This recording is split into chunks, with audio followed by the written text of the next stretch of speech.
Welcome to Rockwood, Tennessee.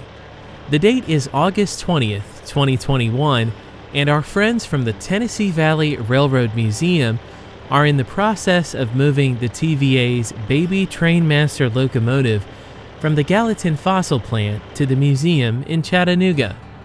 The locomotive was being pulled behind a semi-truck on a special trailer designed for oversized loads. When we caught up with the moving crew, they had just descended over 1,000 feet from the top of the Cumberland Plateau down Walden's Ridge to the valley below. The trucking contractor was in the process of checking brakes and safety appliances to make sure the rest of the journey would go without a hitch.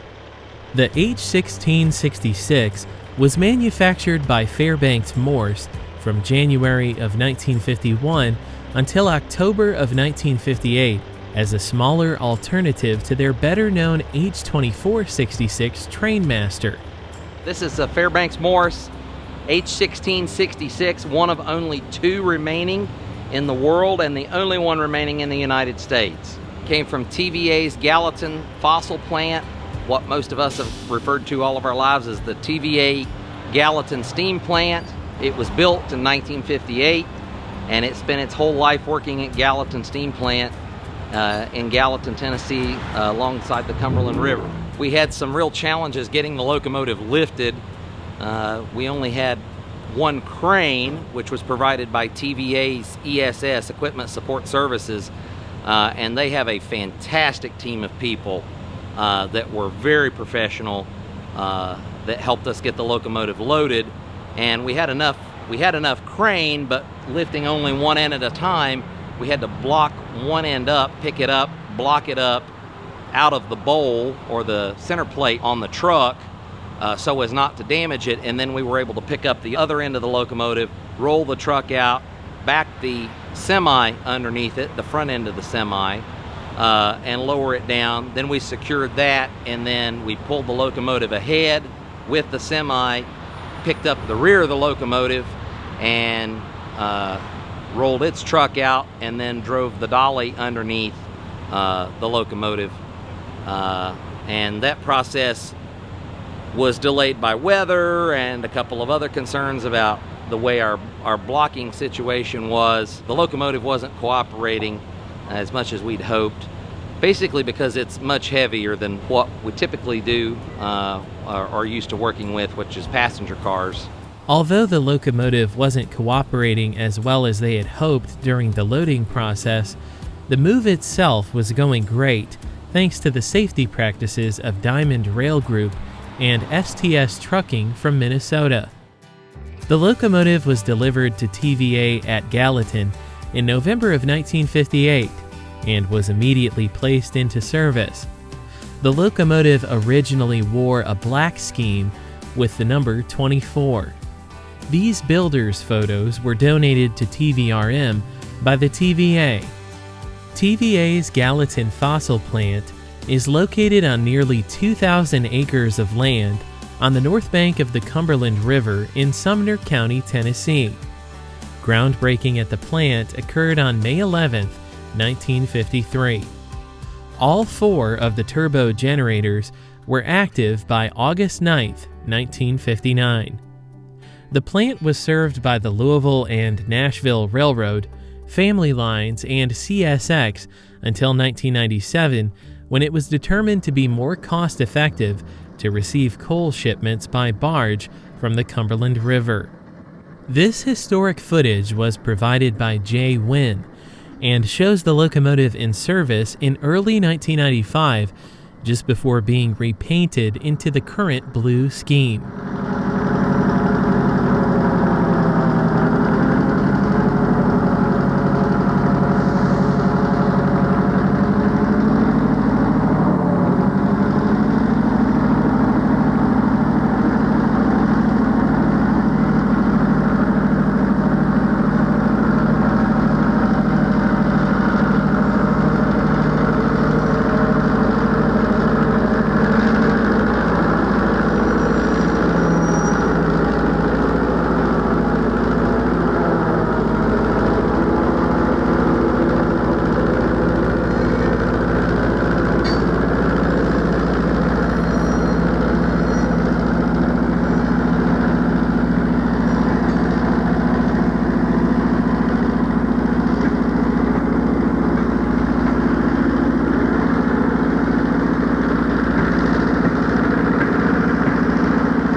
This footage shows the locomotive being repainted at the plant in the summer of 1995.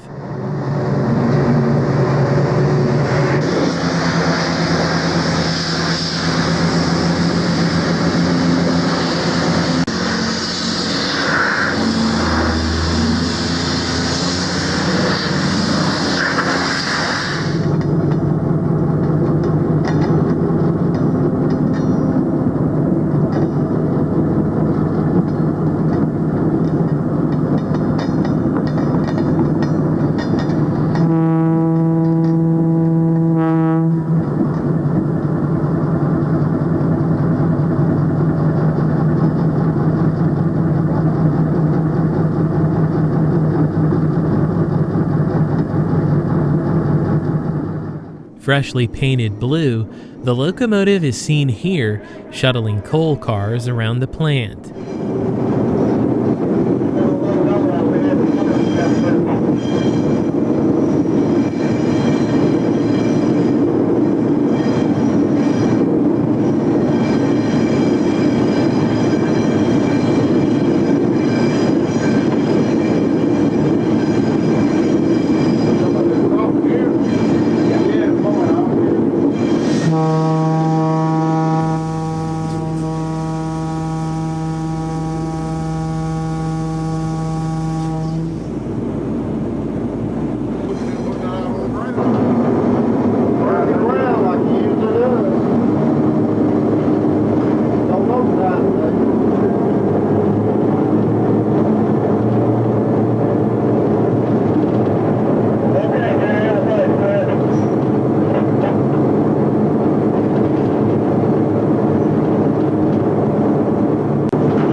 In April of 1996, Rich Frey recorded the locomotive on a rainy day only 1 year prior to its retirement.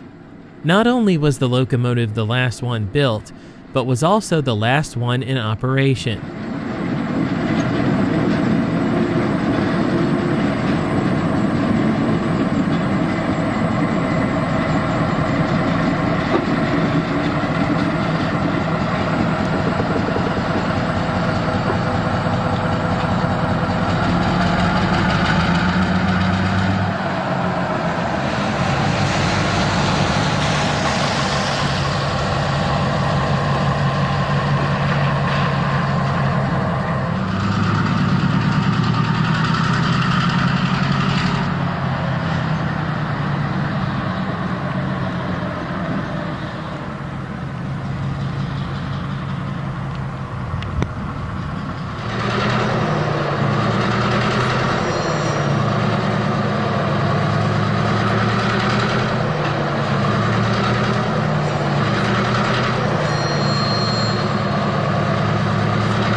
We'd like to thank both Jay Wynn and Rich Frey for sharing their footage with our audience.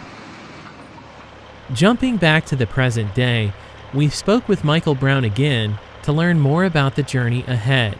Well, coming down Rockwood Mountain was certainly a challenge. It's a very heavy load coming down a rather steep grade that is also very curvy, and we were routed that way, account bridge restrictions on I-40 over US 27 at Harriman and the Clinch River near Kingston. So the TDOT put us off onto US 70 for the remaining trip down the mountain and over to just east of Kingston, where we'll get back on I-40 and go to 75 and then head south to Chattanooga. So Mike, what are we looking at right now? We're looking at some copies of documents that were on file at the Gallatin Fossil Plant in their files there. They all referred to it as the Locomotive's birth certificate, but it's the original the packing list for the locomotive, which I think that's pretty cool. And there is the inspection record from its build date. Just after 7 p.m., the truck departed Rockwood for Chattanooga. Several rail fans showed up to watch the historic move.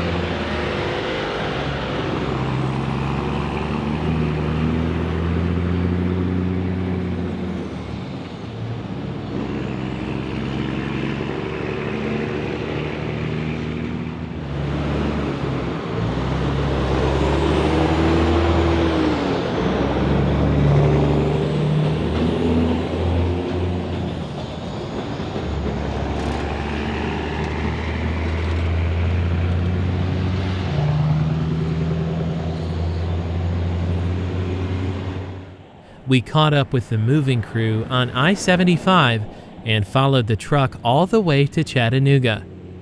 In the morning, the locomotive was to be lifted and set back on TVRM rails for delivery at the museum.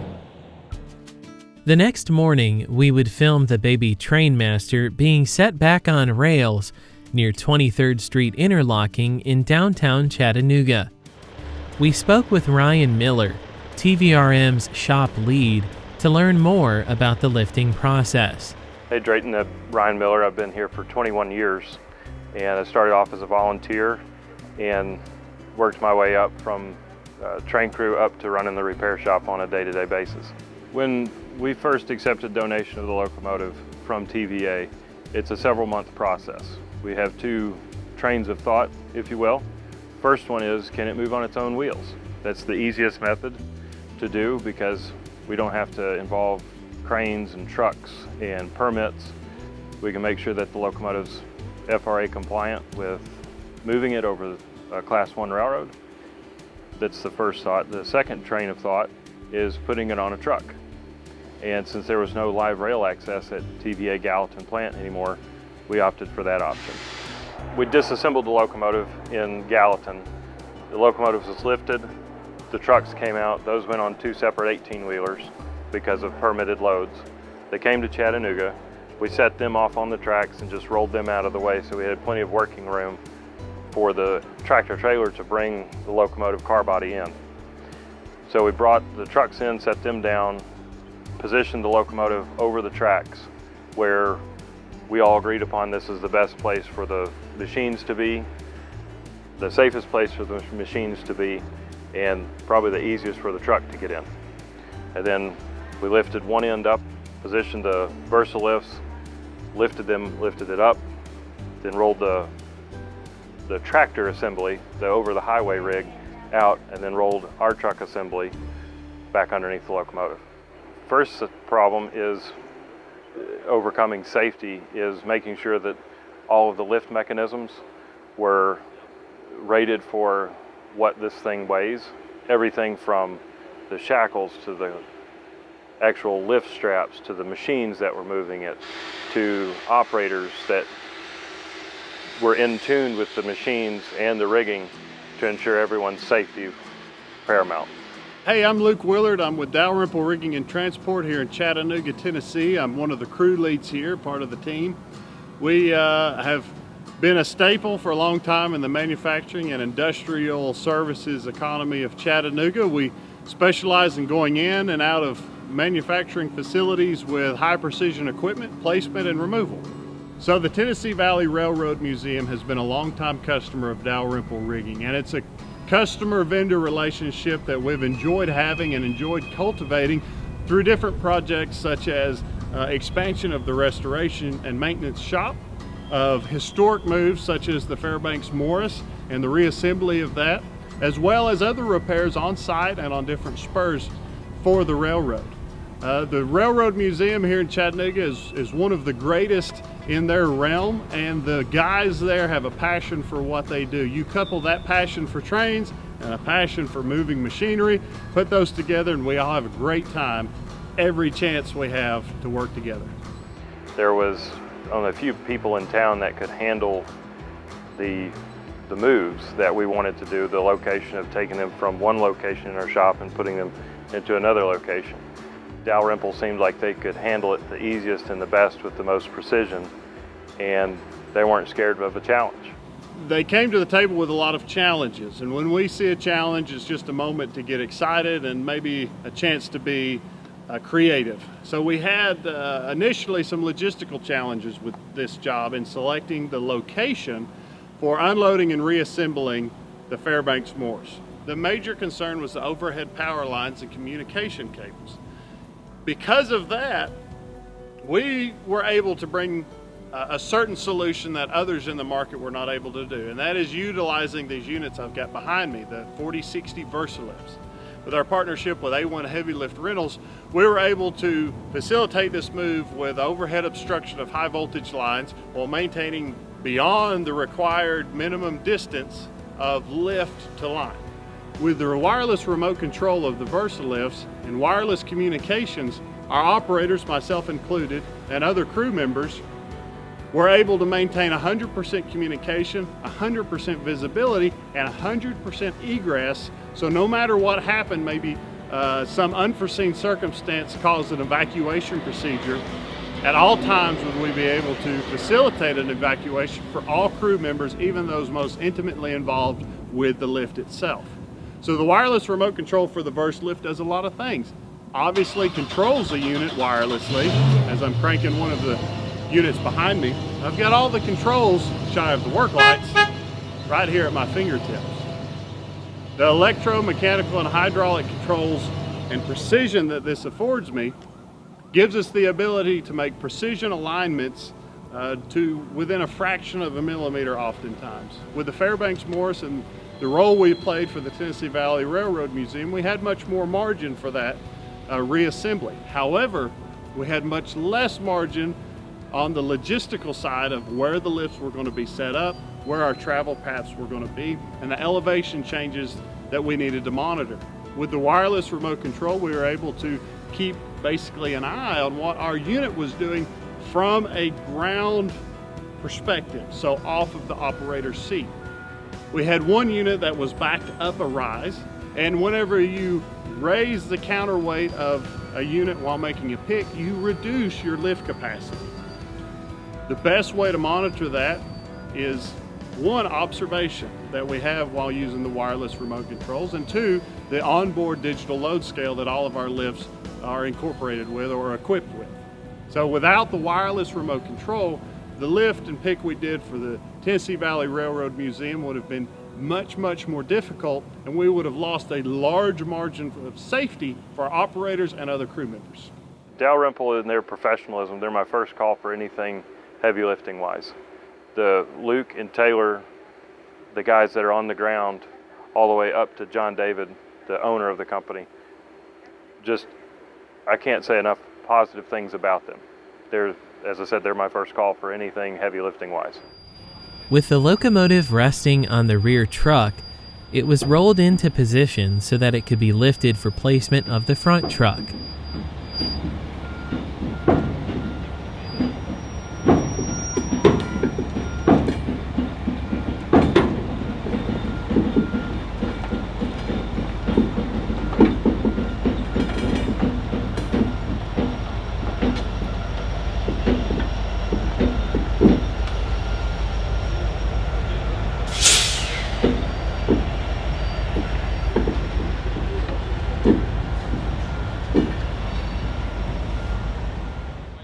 Before each lift, Dalrymple had a safety briefing to ensure the protection of each team member and the surrounding properties.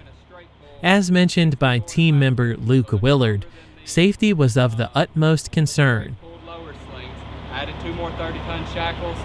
We're good to go there. We already untied the line that's held us up last time.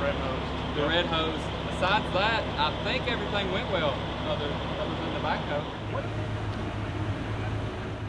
We again spoke with Ryan Miller to learn more about the locomotive's first rail movement in nearly 25 years. When we put the locomotive back on its trucks, we made sure all the safety appliances were on it, and had, for brakes, we've staged 2 cars behind it. So when we coupled up to it on the locomotive, with the locomotive, we could jump around the air hose and have brakes. So if there was a problem with the couplers, came in too, something is going to stop just as a safety precaution. And then we towed it from the 23rd Street unloading location about 3 miles away to our shop for storage. Southern Railway number 5000 was built in January of 1972 and was the first GP38-2 locomotive on the Southern's roster. EMD's revolutionary -2 electronic system would prove to be much more user-friendly and reliable than previous designs, leading Southern Railway to order an additional 256 units. 5000 would spend the first decade of its long and storied career with the Southern before becoming part of Norfolk Southern's locomotive roster in 1982. From 1982 on, the 5000 pulled trains not only on Southern rails, but also in former N&W territory throughout the coal fields of Virginia and into the Midwest on former Wabash trackage. In 1999, Norfolk Southern absorbed the majority of Conrail. As a result, 5000 also saw service in the Northeast. In the 2000s, the locomotive often worked local trains, and by 2008, the veteran Jeep was equipped with radio controls so that a single operator could run it during yard switching. For the remainder of its career with Norfolk Southern, 5000 would spend most of its time working as yard power at many of the railroad's classification yards. Its final months were spent at Enola, Pennsylvania. In August of 2016, 5000 was auctioned off the Norfolk Southern roster. Although they didn't win the auction for the 5000, TVRM was able to trade locomotives with the original buyer so that they could preserve the historically significant locomotive. That fall, 5000 was delivered to TVRM, where it was restored to its former glory over a period of 8 months. In June of 2017, it was unveiled to the public after being repainted into Southern Railway's deluxe gold scheme. Before departure, the 5000 would shove the baby trainmaster backwards so that the train crew could couple the locomotive to an auxiliary water tender and an air-operated dump car. The additional cars meant extra brakes for the move to East Chattanooga.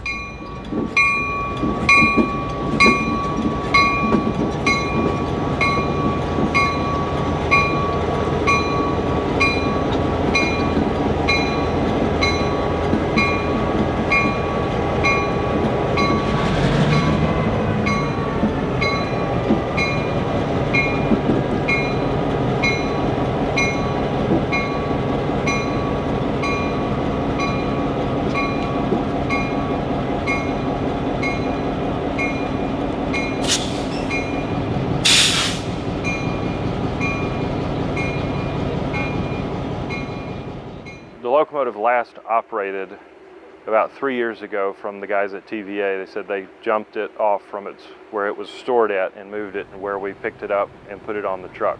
With the Fairbanks-Morse locomotive now coupled up, Southern 5000 would depart 23rd Street for Sewell Shops.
From Warner Park, we captured the train crossing the ever-busy Holtzclaw Avenue.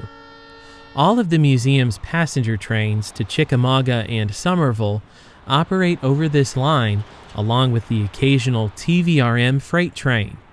Yes, TVRM also operates freight trains on this line under subsidiary East Chattanooga Belt.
At Allied Wrecker, a runaround track provides storage space for some of TVRM's historic freight cars. These cars are used during photo charters behind the steam locomotives.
Back at the Tennessee Valley Railroad Museum, the Missionary Ridge Local was shoving back from Grand Junction after making its last run of the day. The train was pulled by Southern Railway 280 Consolidation, number 630. In recent years, the museum has diverted from painting their passenger cars in the Tennessee Valley scheme to repainting them in their original heritage livery. This stunning Central of Georgia car was built in 1947 by American Car and Foundry for the Nancy Hanks II. The eccentric Joseph Randall is the fireman on Southern 630. Joseph has had a lifelong passion for steam locomotives and now works full-time at the museum.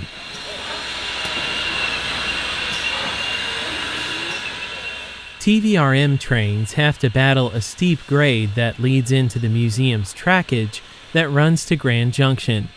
Thankfully, without many cars in tow, it won't be a challenge for the 5000. Listen as the engineer accelerates up the grade.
With 5000 and its short train now on TVRM trackage, Southern 630 would shove its train to East Chattanooga Station, where the train set would be ready for the next day's operation. Now that the Missionary Ridge Local is in the clear, 5000 can also shove its short train back.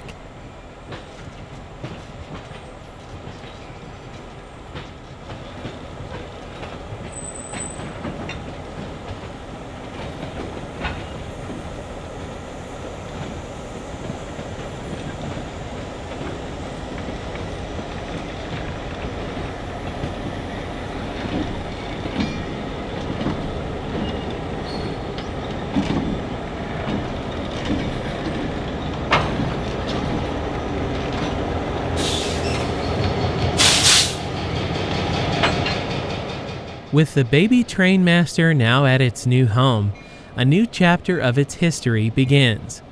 Under the care of the Tennessee Valley Railroad Museum, the locomotive will eventually be restored to its former glory. We asked Ryan Miller what it was like to see the locomotive at the museum after weeks of planning and a 2-day move from Gallatin to Chattanooga. It's very rewarding to see that it actually has shown up. As far as our 60th anniversary, it's a true testament to our founding members and the current management of the museum that they're solely dedicated to preserving not only rail history, but Chattanooga and Tennessee history and regional rail history. And this tells a very important story as part of that. So I would encourage all walks of life to support us financially and support us with their labor. We have memberships available through our website, www.tvrail.com. Any support is very much welcome to help keep this history alive. To learn more about the Tennessee Valley Railroad Museum and Baby Trainmaster, or to book tickets to ride the trains, visit tvrail.com. Thank you for watching Delay in Block Productions. Until next time, happy railroading.